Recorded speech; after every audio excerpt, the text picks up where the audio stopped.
అదే RTV app వార్తల్ని క్షణాల్లో చదివే అవకాశం ఉంటుంది. ఒక న్యూస్ పేపర్, ఒక టెలివిజన్ ఛానల్ మీ చేతుల్లో ఎప్పుడూ ఉంటాయి. చాకలి నరసింహుల మీద జరిగిన దాడి, నరసింహుల పైన జరిగిన హత్యా ప్రయత్నం నిన్నటి నుంచి మీరందరూ మీడియా సోదరులందరూ కూడా గమనించడం జరిగింది. నిన్న సాక్షి ఛానల్లో మధ్యాహ్నం నుంచి కూడా స్క్రోలింగ్ రావడం జరిగింది. పోలీసులు కేసు నమోదు చేయడం కూడా జరిగింది. అయితే ఎన్నడూ లేనిది గత 8 నెలలుగా ఎక్కడ కూడా హత్యాయత్నాలు అనేటివి లేవు. దాడులు జరిగినాయి. ఒక 30-40 దాడులు కౌంటింగ్ జరుగుతున్నటువంటి కౌంటింగ్లో టీడీపీ అప్పర్ హ్యాండ్లో ఉందనే సమాచారం బయటకు వచ్చినప్పటి నుంచి కౌంటింగ్ రోజు పూర్తయ్యేటప్పటికి 30 దాడులు జరిగినాయి. దాని తర్వాత ఇప్పటి వరకు మరొక 40-50 దాడులు జరిగినాయి. అంటే రాప్తాడ్ నియోజకవర్గంలో వైఎస్ఆర్ కాంగ్రెస్ పార్టీ సానుభూతి పరుల మీద అనేక దాడులు జరిగినాయి. ఓర్పుగా ఉన్నాం. ఎక్కడా కూడా కౌంటర్ అటాక్ మేము చేయాలని ప్రయత్నం చేయలే. సంయమనం పాటించమని కోరుతూ వచ్చినాం. ప్రజలు చంద్రబాబు ఇచ్చిన అబద్ధపు హామీలను నమ్మి మోసపోయినారా? చంద్రబాబు ప్రజల్ని మోసం చేశాడా, లేదా ఎన్నికల కమిషన్ ప్రజాస్వామ్యాన్ని మోసం చేసిందా అనేది తేలాల్సి ఉంది. ఈరోజు తేలుతా ఉండేది ఏమంటే చంద్రబాబు నాయుడు ప్రజల్ని అబద్ధాలు చెప్పి మోసం చేసినాడని తేలిపోయింది. ప్రజల్లో తిరుగుబాటు వచ్చింది. ప్రజలు బుద్ధుంటే పరిటాల సునీత ఓటేయకూడదు, చంద్రబాబు నాయుడు ఓటేయకూడదు అని తీర్మానించుకున్న సందర్భంలో పైనున్న హంద్రీనీవా కాలువ కాంక్రీట్ లైనింగ్ చేస్తూ 1000 కోట్ల రూపాయల టెండర్లు పిలిపించుకొని దాదాపుగా 100 కోట్ల రూపాయల కమిషన్ల కోసం హిందూపురం పార్లమెంట్ నియోజకవర్గ పరిధిలో 4 అసెంబ్లీ నియోజకవర్గాల్లో దాదాపుగా 5 లక్షల ఎకరాలు హంద్రీనీవా కాలువ దిగునున్నటువంటి 5 లక్షల ఎకరాల్లో భూగర్భ జలాలు అడుగంటిపోయేటువంటి పరిస్థితి తీసుకొని వస్తున్నారు. కమిషన్ల కక్కుర్తి కోసం తెలుగుదేశం పార్టీ శాసనసభ్యులు పరిటాల సునీతతో సహా. మరి ఈ సందర్భంగా గత నెల రోజులుగా ప్రజల్ని చైతన్యపరిచేటువంటి కార్యక్రమం చేస్తున్నాం. అనేక మీడియా సమావేశాలు ఏర్పాటు చేసినాం. హంద్రీనీవా కాలువ కాంక్రీట్ లైనింగు జరపడం అనేది అశాస్త్రీయము. ఈ కాలువ దిగువ 6 లక్షల ఎకరాలకు ఆయకట్టును ఇచ్చేటువంటి కాలువ ఇది. దానికి సంబంధించి పిల్ల కాలువల నిర్మాణం పూర్తయినాక చివరికంటే ఆయకట్టుకు నీళ్లు పోయే క్రమంలో మాత్రమే కాలువ లైనింగ్ చేయాలనేసి పేర్కొనడం జరిగింది. అట్టి కానిచో హంద్రీనీవా కాలువ చెరువులకు మాత్రమే నీళ్ళు ఇచ్చేటువంటి పరిస్థితి ఉన్నప్పుడు కింద భూగర్భ జలాలు పెరుగుతాయి. కాలువలో నుంచి కిందకి భూమిలోకి నీళ్లు ఇంకిపోతే దిగిపోతే సగం నీళ్లు భూగర్భ జలాలుగా మారి దిగువన ఒక 20 కిలోమీటర్లో బోర్లలో నీరు పెరిగి రైతులు వ్యవసాయం చేసుకునేటువంటి అవకాశం కలిగింది. మరి అటువంటి అవకాశాన్ని దెబ్బతీసే విధంగా కాసుల కక్కుర్తి కోసం తెలుగుదేశం ప్రభుత్వం చేస్తున్న ప్రయత్నం హంద్రీనీవా కాలువ లైనింగ్, కాంక్రీట్ బేస్ కింద కాలువ కింద అడుగున సైడ్లలో కాలువ లైనింగ్ చేస్తే కాంక్రీట్ లైనింగ్ చేస్తే నీళ్ళు ఇంకో రైతులు ఎండిపోతారు. పరిటాల వాళ్ళు బలుచుకుంటారు, 100 కోట్ల కమిషన్ వస్తారు. అయితే దీనిపైన ప్రజల్లో చైతన్యం కలిగిస్తూ ఉద్యమించాలా, కాలువ లైనింగ్ పనులు అడ్డుకోవాలనేసి ఒక షెడ్యూల్ నిర్ణయించడం జరిగింది. మొన్న ఒక 3 రోజుల కింద మా స్వగృహంలో జరిగినటువంటి సమావేశంలో దాదాపుగా ఒక 60-70 మంది ముఖ్య నాయకులందరూ కూడా సమావేశం ఏర్పాటు చేసుకుని 12వ తేదీన తూంచెర్లలో ఒక సభ నిర్వహించాలా. హంద్రీనీవా కాలువ దిగువనున్న గ్రామము తూంచెర్లలో సభ నిర్వహించాలా. కనగానపల్లి మండలంలోని రైతాంగాన్ని యావత్తు తూంచెర్లకు తరలించాలా. ప్రజలకు అర్థమయ్యేటట్లు చెప్పాలా. సామాన్య రైతుకి ప్రతి ఒక్కరికి తెలుసు పైన పోయే కాలువ ఉంది కాబట్టి కిందకి నీళ్ళు ఇంకుతున్నాయి, బోర్లలో నీళ్ళు వస్తున్నాయి. ఆ కాలువలో లైనింగ్ చేస్తే మేము మా బతుకులు తెల్లారుతాయని రైతులకు తెలుసు. ప్రజల్లో చర్చ స్టార్ట్ అయింది. పరిటాల వాళ్ళ మీద వ్యతిరేకత మొదలైంది. నిజమే ప్రకాష్ రెడ్డి మాట్లాడుతుండేది. దీన్ని అందరూ కూడా మనము మద్దతు ఇవ్వాలనేసి ఒక నిర్ణయం జరిగినాక తుమ్చెర్లలో సభ జరుగుతుందనే క్రమంలో ఈ సభను అడ్డుకోవాలని హంద్రీనీవా కాలువ లైనింగ్కు వ్యతిరేకంగా హంద్రీనీవా పరిరక్షణ పోరాట సమితి ఆధ్వర్యంలో జరగబోయే ఈ సభను అడ్డుకోవాలనేసి తుమ్చెర్ల పంచాయతీకి సంబంధించి ఒక ముఖ్య నాయకుడు సాకల్ నరసింహుల పైన తెలుగుదేశం పార్టీ నాయకులు చెన్నప్ప, శ్రీరాములు మరి ఒక నలుగురు, ఒక 6 మంది కలిసి దాడి చేసినారు. గొడవలతో నరికినారు. దానికి సంబంధించిన వీడియోలు ఉన్నాయి, ఫోటోలు ఉన్నాయి. పోలీసులకు సమాచారం పోయింది, మనకి మీడియా మిత్రులకు సమాచారం పోయింది. నిన్న మధ్యాహ్నం నుంచి టీవీలో స్క్రోలింగ్ వస్తూ ఉంది, వైసీపీ కార్యకర్త పైన దాడి. దాన్ని మేము ఖండిస్తూ కూడా స్టేట్మెంట్ ఇచ్చినాం. ఈరోజు పరిస్థితి గమనిస్తే నిన్న ఏబిఎన్ ఛానల్లో కానీ, ఈటీవీలో కానీ, ఎన్టీవీ కానీ, TV9లో కానీ తెలుగుదేశం పార్టీ నాయకుడు చెన్నప్ప మీద కూడా దాడి జరిగింది అని ఎక్కడ రాలే, వచ్చింది ఎక్కడైనా? సమాజానికి ఏమైనా తెలిసినా? చెన్నప్ప అనే అతని మీద దాడే జరగలేదు. నిన్న ఏ ఛానల్లో కూడా చెన్నప్ప పైన దాడి జరిగిందని రాలేదు. సడన్గా ఈరోజు పొద్దున చెన్నప్ప మీద కూడా దాడి జరిగింది, కౌంటర్ కేసు కట్టామంటే నరసింహులు నరికినోని పైన కూడా దాడి జరిగి కౌంటర్ అటాక్ జరిగింది. వాడు కూడా కేసు ఇచ్చినాడు. అతనికి తలకు రక్తగాయమైంది. ధర్మారం గవర్నమెంట్ హాస్పిటల్లో డాక్టర్లు సర్టిఫై చేసినారు, 6 కుట్లు పడినాయి అనేసి కౌంటర్ కేసు కట్టినామనేసి అర్ధరాత్రి బాధితులను తీసుకొని పోయి స్టేషన్లో పెట్టుకున్నారు. అర్ధరాత్రి బాధితుల్ని నిన్న నరసింహులతో పాటు ఆనంద్ రెడ్డి ఉండే, ఆనంద్ రెడ్డి అక్కడ వీళ్ళు తిప్పలాడిచ్చినారు. ఆనంద్ రెడ్డిని పరారైనాడు. ఇప్పుడు ఆనంద్ రెడ్డిని అర్ధరాత్రి తీసుకొని పోయి స్టేషన్లో పెట్టుకున్నారు, కేసు కట్టి రిమాండ్ పంపిస్తున్నారు. మరి నిజంగా ఇది దాడి జరగలేదు సార్, ఇది ఫ్యాబ్రికేటెడ్ అని డిఎస్పీ గారితో మాట్లాడినాం, ఎస్పీ గారితో మాట్లాడినాం. మేడం ఇది కరెక్ట్ కాదు, ఇది దాడి జరిగింది మా పార్టీ వాని మీద, మా పార్టీ వాడిని హాస్పిటల్ అడ్మిట్ చేసినారు. ఎక్కడ కూడా ఎవిడెన్స్ లేదు వాని మీద ఆడ దాడి జరిగినట్టు. టీడీపీ సంబంధించిన చెన్నప్ప అనే వాడి మీద దాడి జరిగినట్టు ఎవిడెన్స్ లేదు ఎక్కడ అంటే. ఒక ఫోటో పెట్టినారు, చెన్నప్పకు రక్తం పడతా ఉన్నటువంటి ఫోటో పెట్టినారు, తలకాయ నుంచి రక్తం కారుతుంది, కట్టు కట్టినారు. మళ్ళీ నిన్నంతా ఎందుకు రాలే? ఎన్టీవీలో ఎందుకు రాలే? TV9లో ఎందుకు రాలే? ఈటీవీలో ఎందుకు రాలే? ఏబిఎన్లో ఎందుకు రాలే? నిన్న దాడి జరగలేదు కాబట్టి. ఆసుపత్రిలో డాక్టర్ల చేత వాళ్ళకు నాకు తెలిసి ఆ సర్జికల్ బ్లేడ్తో ఏదో గోకి రక్తం వచ్చేటట్టు చేసి కుట్లు కట్టినారని నేను భావిస్తున్నా. నిజంగా జరిగింది ఇదే. దీనికి ఎవిడెన్స్ కూడా మేము ప్రొడ్యూస్ చేయబోతున్నాం. దీనికి ఎవిడెన్స్ ఏంటంటే ఆడ దాడి జరిగేటప్పుడు వీడియో తీసినారు, పడివేలు పట్టుకున్నారు శ్రీరాములు, నడుచుకుంటూ పోతున్నాడు చెన్నప్ప. ఆ సంఘటనా స్థలంలో దాడి జరిగింది. ఆ వీడియోలో చెన్నప్పకి ఎటువంటి గాయము లేదు. ఇంకా దీనికి సంబంధించిన స్క్రీన్ షాట్లు, ఫోటోలు కూడా పెడతాం. వాళ్ళు పడివేలు పట్టుకునేవాడు శ్రీరాములు, నడుచుకుంటూ పోయేవాడు చెన్నప్ప. మీ తెలుగుదేశం పార్టీ వాళ్ళు నరికి వాళ్ళకి ఎవరికి అలా గాయాలు ఏం కాలే, కేసు అయితేనే తిడతాండారు. కేసు అయ్యింది, అయితేనే పరారైపోయి హాస్పిటల్లో అడ్మిట్ అయ్యి హాస్పిటల్లో డాక్టర్తో ఆ బ్లేడ్తో కట్ చేయించుకొని, సర్జికల్ బ్లేడ్తో కట్ చేయించుకొని, కుట్లు వేయించుకొని ఇప్పుడు ఇది ఎవిడెన్స్ అని కేసు కడతాన్నారు. మరి ఆడ సంఘటన జరిగినప్పుడు చెన్నప్పకి ఎటువంటి రక్తగాయం కాలేదే. మళ్ళీ ఏం చెప్తున్నారు? దీనికి ఏం సమాధానం చెప్తారు? కాలువలో దోపిడీ చేయాలని తలపెట్టిన పరిటాల సునీత కుటుంబానికి ఇప్పటికే 50 కోట్ల అడ్వాన్స్ దొరికింది, అడ్వాన్స్ డబ్బులు వచ్చినాయి.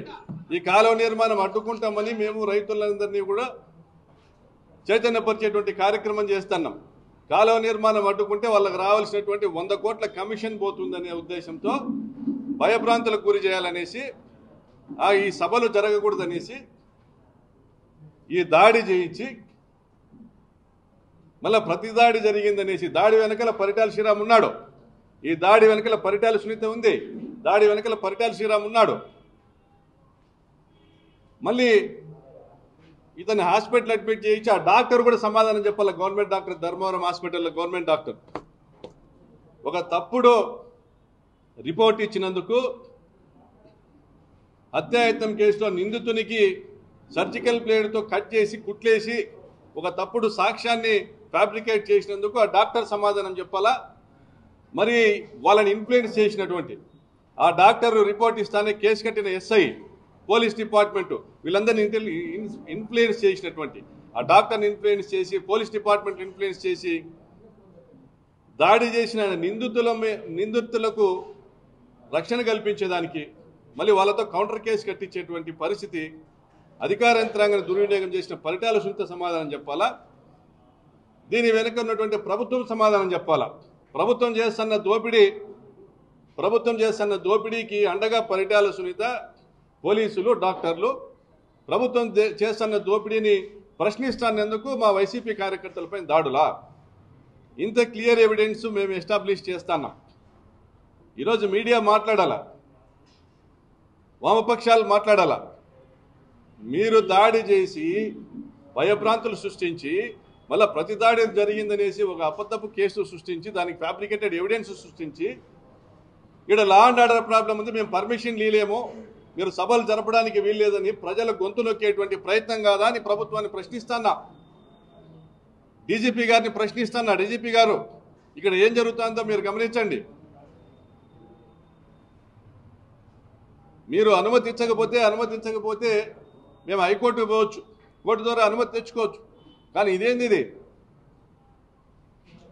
అంద్రీనీవా కాంక్రీట్ లైనింగ్ వల్ల కింద 5 లక్షల ఎకరాల రైతులు, దిగువ గ్రామాల రైతులు నష్టపోతారనేసి ఉద్యమం చేస్తా అంటే ఆ ఉద్యమాన్ని అడ్డుకునే ప్రయత్నంలో భాగంగా దాడి చేసి మా కార్యకర్తల మీద దాడి చేసి మళ్ళీ మా కార్యకర్తల మీదే కౌంటర్ కేసు పెట్టి ఒక తప్పుడు కేసు సృష్టించి దానికి సంబంధించినటువంటి ఎవిడెన్స్ కూడా ఇందాక మీ ముందర ఎగ్జిబిట్ చేసినాం. సో కాబట్టి పరిటాల సునీత పైన చర్య తీసుకోవాలి చంద్రబాబు నాయుడు గారు. ప్రజలు ఇచ్చిన అధికారాన్ని దుర్వినియోగం చేస్తున్న పరిటాల సునీత మీద చర్య తీసుకోవాలా. దాడికి ప్రేరేపించిన పరిటాల శ్రీరామ్ మీద కేసు కట్టాలా. మూడు సంవత్సరాల కింద జరిగిన ఎంపీటీసీ ఎలక్షన్లో ఓడిపోయినాడు చెన్నప్ప. మళ్ళీ వాళ్ళ ప్రభుత్వం వచ్చి 8 నెలలే, అంతకుముందు 2 సంవత్సరాల పైన 2.5 సంవత్సరం నుంచి మళ్ళీ ఎప్పుడు దాడి చేయకూడదు. వాళ్ళ ఊర్లో అంద్రీనీవా రైతుల సభ జరుపుతామంటేనే దాడి జరిగిందంటే దీని వెనకలు ఎవరు? అంద్రీనీవా కాంక్రీట్ లైనింగ్ లబ్ధిదారులు ఎవరు? పరిటాల కుటుంబం 100 కోట్ల కమిషన్ల కోసం కక్కుర్తిపడి దిగువన దాదాపుగా 100 గ్రామాల రైతులను నష్టపరిచేటువంటి ప్రయత్నం చేస్తున్న పరిటాల కుటుంబం లబ్ధిదారులు ఈ కాంట్రాక్ట్ వల్ల వాళ్లకు చేతికి వచ్చిన డబ్బులు ఎక్కడ పోగొట్టుకోవాల్సి వస్తుందనేసి మా పార్టీ కార్యకర్త నరసింహులపైన దాడి చేసినారు. మళ్ళీ కౌంటర్ కేసు కూడా మళ్ళీ తప్పుడు కేసు కట్టించినారు. తప్పుడు కేసుకి ఎవిడెన్స్ చూపించాము. దాడి చేస్తున్న క్రమంలో జరిగినటువంటి ఒక వీడియో రికార్డింగ్ మీకు చూపించాము. అతనికి ఎటువంటి గాయమూ లేదు. కాబట్టి మేము ప్రశ్నిస్తున్నాం. గత 8 నెలలుగా మీరు యథేచ్ఛగా ఇసుక నమ్ముకున్నారు. పెన్నా నది గర్భంలో మొత్తం ఇసుక అమ్మేసుకున్నారు. పేరూరు డ్యాంకు నీళ్లు వచ్చినా దిగువకు నీళ్ళు ఇంకే పరిస్థితి లేకుండా చేసినారు. పేరూరు డ్యాంకు నీళ్ళు ఇవ్వడం లేదని ప్రశ్నిస్తా అంటే, పేరూరు డ్యాంకు నీళ్ళు ఎందుకు రిలీజ్ చేయలేదని ప్రశ్నిస్తా అంటే నిన్న పేరూరు డ్యామ్ గేట్లు ఇప్పదీస్తున్నారు.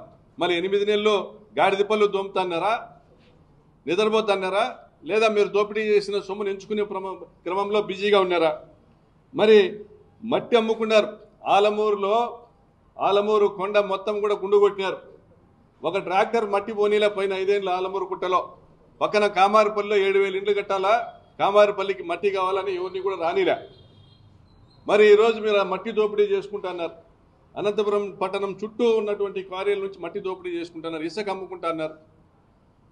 కంకర్ మిషన్ల దగ్గర దోపిడీ చేస్తున్నారు, వసూళ్లు చేస్తున్నారు. రియల్ ఎస్టేట్ వాళ్ళ దగ్గర వసూళ్లు చేస్తున్నారు. కాంట్రాక్టర్ల దగ్గర వసూళ్లు చేస్తున్నారు. భూములు లాక్కుంటున్నారు. మీ కూలీ కేసులకు సంబంధించిన సాక్ష్యాలను బెదిరిస్తున్నారు. టమాటా మండీలో కేజీకి రూపాయి వసూలు చేస్తున్నారు రైతుల నుంచి. కక్కలపల్లి టమాటా మండీ నుంచి సంవత్సరానికి ₹1 కోటి పంచాయతీకి ఆదాయం వస్తుంటే ఈరోజు సంవత్సరానికి 10 కోట్లు శ్రీరామ్కి ఆదాయం పోతాను. పంచాయతీకి ఆదాయం జీరో. ఆ రోజు ₹250 ట్రాక్టర్కు వసూలు చేస్తుంటే సుంకము ఈరోజు 2,500 వసూలు చేస్తుంటే పరిటాల ట్యాక్స్, పంచాయతీ ట్యాక్స్ కాదు, పరిటాల ట్యాక్స్ 2,500 ట్రాక్టర్కు వసూలు చేస్తున్నారు. బ్రాందీ షాపులో గోవా నుంచి మద్యం తీసుకొచ్చి అమ్ముతున్నారు. కర్ణాటక నుంచి మద్యం తీసుకొచ్చి అమ్మినారు యథేచ్ఛగా. బెల్ట్ షాపులో ఒక రాప్తాడు నియోజకవర్గంలోనే దాదాపుగా 1000 బెల్ట్ షాప్. మీరు రాగానే 2,000 మందికి ఉద్యోగాలు పీకినారు. రాప్తా నియోజకవర్గంలో 1,600 మంది వాలంటీర్లు, 200 మంది యానిమేటర్లు, ఒక 100 మంది ఫీల్డ్ అసిస్టెంట్లు, ఒక 400-500 మంది డీలర్లు, దాదాపుగా 2,500 మందికి ఉద్యోగాలు పీకినారు. ఒక రౌడీ రాజ్యము చెలాయిస్తున్నారు. మిమ్మల్ని ప్రశ్నించే ప్రతి ఒక్కరి మీద దాడి చేస్తున్నారు. కేసులు పెడుతున్నారు, అక్రమ కేసులు పెడుతున్నారు. పోలీస్ డిపార్ట్మెంట్ కూడా సిగ్గుండాల. మీరు వేసుకున్న కాకి సొక్కాకు విలువ ఉందా? మీరు వేసుకున్న కాకి సొక్కాకు విలువ ఉందా అని అడుగుతున్నా పోలీస్ డిపార్ట్మెంట్ని. ఎక్కడైనా అన్యాయం జరిగిన వాళ్ళ పక్కన మీరు నిలబడుతున్నారా?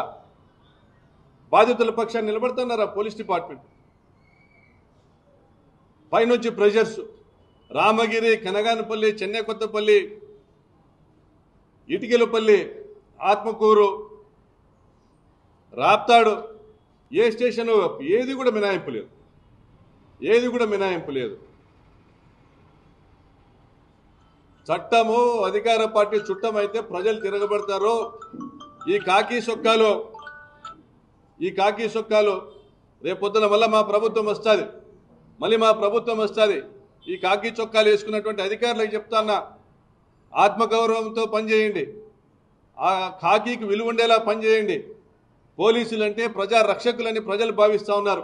ఆ గౌరవాన్ని నిలబెట్టుకోండి. అంతేగాని మీరు పరిటాల కాంపౌండ్ యొక్క గుమస్తాలు కాదు, పరిటాల కాంపౌండ్ యొక్క వాచ్మెన్లు కాదు మీరు పోలీసులు అంటే. మీకు తెలుసు ఆ దాడి చేయించిన దాని వెనకాల ధైర్యం పరిటాల శ్రీరామన్. మళ్ళీ ఇది అక్రమ కేసు అనేది కూడా పోలీసులకు తెలుసు.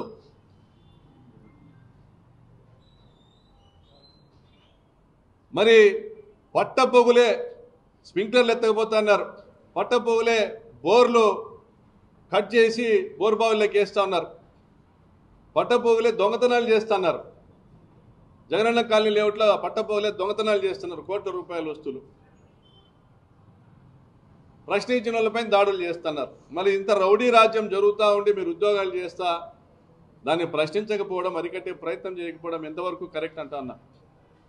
కాబట్టి ఈరోజు చంద్రబాబు నాయుడు గారిని డిమాండ్ చేస్తున్నాం, డీజీపీని డిమాండ్ చేస్తున్నాం, సంపూర్ణమైనటువంటి ఎంక్వైరీ జరగాల. ఇది అక్రమ కేసు. చెన్నప్ప ఏదైతే ఇచ్చినాడో ఆ కంప్లైంట్ రిజెక్ట్ చేయాలి. అది అక్రమ కేసు. ఆ అక్రమ కేసుకు సహకరించినటువంటి అధికారుల పైన చర్యలు తీసుకోవాలా. ఈ అక్రమ కేసును మొత్తము వెనక నుండి నడిపించినటువంటి, అక్రమ కేసు రిజిస్టర్ చేసే ఈ కార్యక్రమాన్ని వెనక నుండి నడిపించినటువంటి పరిటాల సునీత మీద చర్యలు తీసుకోవాలా. ఈ దాడి వెనక నుండి పర్యవేక్షణ చేసి మినిట్ టు మినిట్ పలానా దగ్గర ఉన్నారు పోండి, కొట్టండి. ఆ పక్కనున్న ఆనంద్ రెడ్డిని ముట్టద్దండి. ఆనంద్ రెడ్డి కార్బామ్ కేసులో జీవిత ఖైదు చేసి వచ్చినాడు. ఆనంద్ రెడ్డిని మీరు ఏమన్నా అటాక్ చేస్తే అది స్టేట్ వైడ్ న్యూస్ అవుతుంది. అతన్ని ముట్టద్దండి, ఇతన్ని మాత్రం కొట్టండి అని చెప్తూ పక్క నుండి మీ ప్రోత్సహించి నడిపిందంతా పరిటాల శ్రీరామ్. అతని మీద కేసు కట్టాలని కోరుకుంటూ సెలవు తీసుకుంటాం. మరిన్ని వీడియోస్ కోసం ఛానల్ ని సబ్స్క్రైబ్ చేయండి. లేటెస్ట్ అప్డేట్స్ కోసం వాట్సాప్ ఛానల్ ని ఫాలో అవ్వండి. ఆ లింక్ డిస్క్రిప్షన్ లో ఉంది.